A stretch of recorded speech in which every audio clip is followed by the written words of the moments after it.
I'm David Riss, and welcome to my podcast. Today, I am very excited to have Linda Kempen as my guest. Linda is an award-winning personal online branding and LinkedIn coach. As an executive recruiter, I understand the power of LinkedIn, how if used properly, it will open doors for job seekers. But it goes well beyond career changes, as your LinkedIn profile is reviewed by clients, potential business partners, and more throughout your career. The name of her company is The Business of Being Visible, and I'd like to start the conversation there. Well, I'm focused a lot on visibility because it's a real driver in terms of how people, the way the whole process of recruiting, sourcing talent, and even any kind of advancement you're trying to do in your career. People are always searching, and they're searching online 24/7. And a big piece, the big driver here, one of them is visibility. And that's really baked into how LinkedIn is designed as a platform. And as you know yourself, because you do it all the time, when you're searching for people, you're really creating what I call a custom net into which you want the best people to fall. Yeah. And then from there, you're going to choose who the good candidates that you want to pursue further.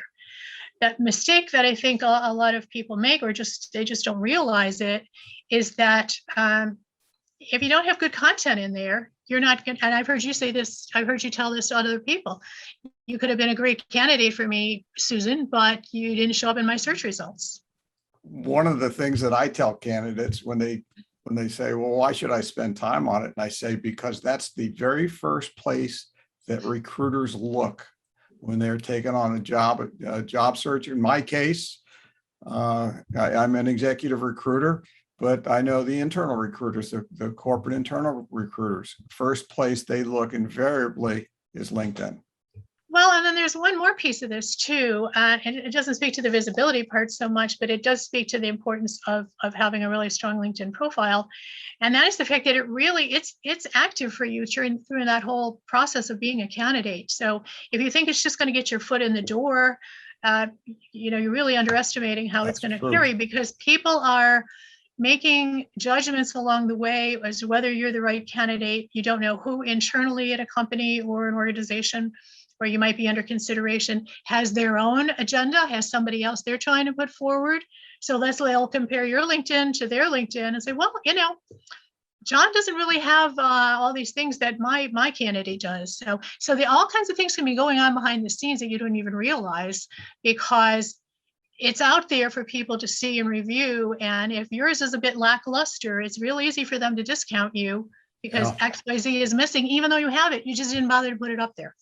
Do you have a particular industry or niche what's the idea? I really don't, and that's one of the things I love about it. I guess you could call me ambidextrous in that sense. I mean, to me, I'm industry agnostic, and so I'm working with people in all walks of life. Anything for anyone from about junior age in college, is about the basic start point where they're really starting to get into the process, all the way up to senior executives who are retiring and maybe wanting to do a consulting gig or get on a board or something in between. And then in terms of just niche areas, I work with a lot of transitioning military. I work with stay-at-home moms who are trying to get reinvent themselves, if you will, get back into the workforce reentry. So there's a lot of that goes on. Certainly, a lot of people lost their jobs through COVID and, had to pivot or make some decisions about what they wanted to do next. So I've worked with a lot of folks through that space. And so it doesn't matter what stage you're in. If you feel like the whole world's against you, LinkedIn's a wonderful tool for helping you just really turbocharge your search. I can't describe it any better than that. And when we do it right, and the visibility piece, again, going back to your question earlier, is a huge part of that, because you not only have to show up well in search results, but then people have to like what they see. And we're not doing any braggadocio, no over the top sort of embellishment. Right. It's not cosmetic, cutesy stuff on the profile. It's really straightforward, tactfully done, but it really tells people who you are, what you're all about, and it makes you memorable. You don't sound like the last 10 people that David looked at today that said, I provide blah, blah, blah with proven blah, blah, blah. They're all the hackneyed terms that everybody uses, which is boring, and you must go crazy by about 10 o'clock in the morning. So what are the top three things that job seekers overlook when they're creating that LinkedIn profile? Well, I think one of the first things, and this is just normal because it's what we've grown up with, but we tend to really spend more time on the resume, and we're not really spending a lot of time on the resume to begin with.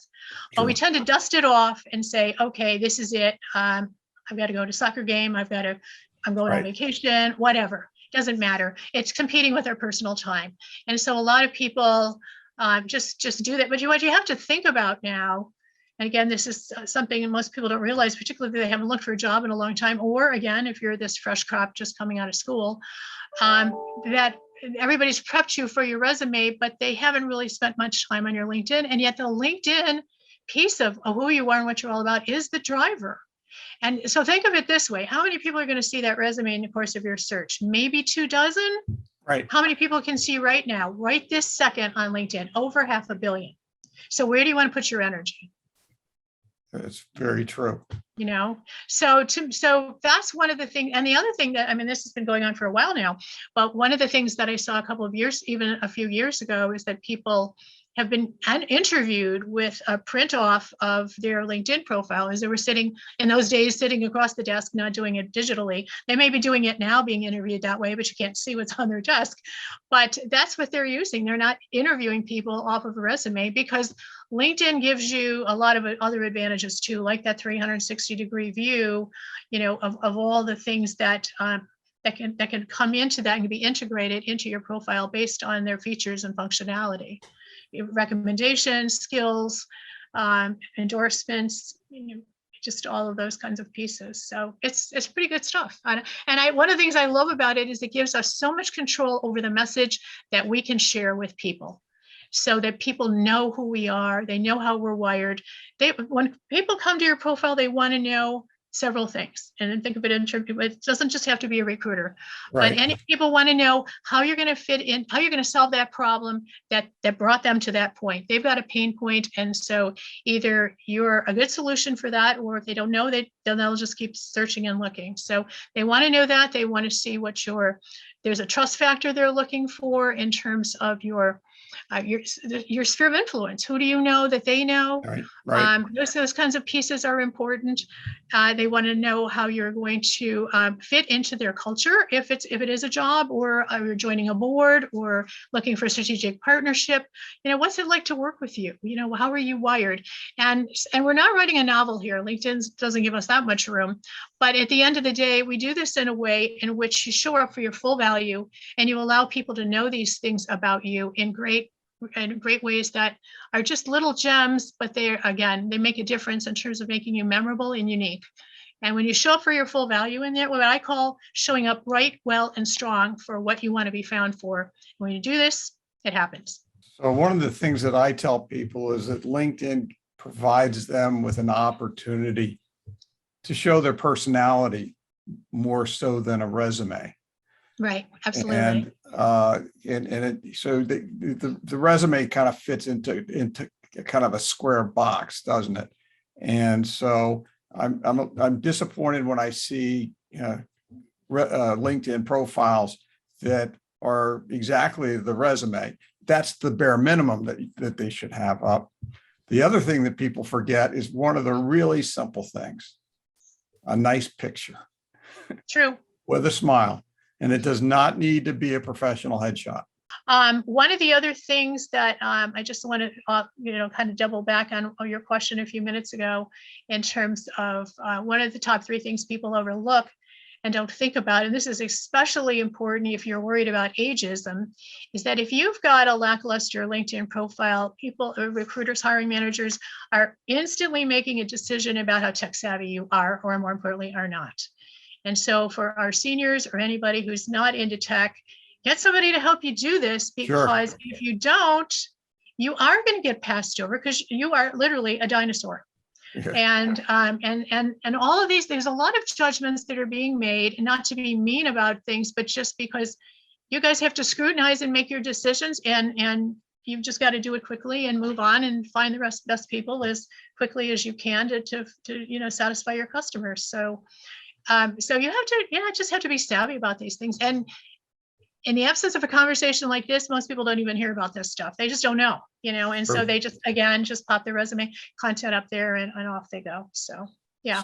So tell me about the top innovative coaches award that you recently Coaches received Award. from Well, the Business Insider.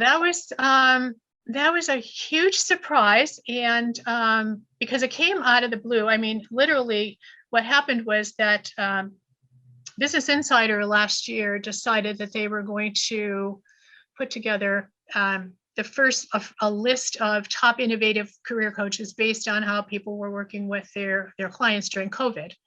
And they asked for people to make recommendations, but you had to be referred in. I mean, you had to have people, basically put you forward.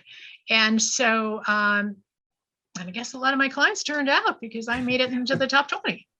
So, and it happened very fast. It was only out there for a short period of time, and then there was a cutoff, and then they reached out to all of us who were quote semi-finalists, and then we had to send in our information, and then they selected us. So poof. And I was really the only one who was exclusively a LinkedIn coach in that space. I mean, other business coaches doing different types of things, but this was global, which is amazing. So they had people from, I mean, there was even a person in there from Saudi Arabia. So, wow. And we had, some from Europe and so on. So to me, in the top 20 out of that was, amazing. And I was really humbled by the number of people who must have jumped in and endorsed me, because it was a really short window, tight window. So yeah, it's good. One of the things that employers are looking for are thought leaders. So then that brings, the personal branding conversation comes into that. And do you do that as a separate course, a second offering, or is it integrated in with the LinkedIn coaching? Well, my core LinkedIn process does include personal branding. I think they're one and the same really in this space. So Sure. If you don't think of yourself as a lot of people, we have trouble thinking of ourselves as a brand. It seems really unnatural. It's kind of inhuman. Well, when you think about it in terms of what good brands engender, they engender loyalty. They engender sometimes higher prices, preferred, frequency in terms of who you want to point to, who you want to bring in. So, I mean, there's a lot of ways in which brands are important. And so don't think of it as, I'm being reduced to, what we would think about as a car or something on the clothing line or something. Yes. It's really, we show up for who we are and what we're all about. And that's integral. I mean, part of your branding within LinkedIn really tends to focus on the keywords that you select and how you present yourself. And because those things really niche you into, in terms of the back end of LinkedIn, and that's how they're categorizing you. And that's how you find them when you do a search. So as you're thinking through that process and trying to fine tune your focus in terms of what you're searching for yourself as a candidate, or making a pivot somewhere down the line or whatever, you really have to think about those things because people do want that. Very good. Linda, thank you. You're welcome. Have a good one.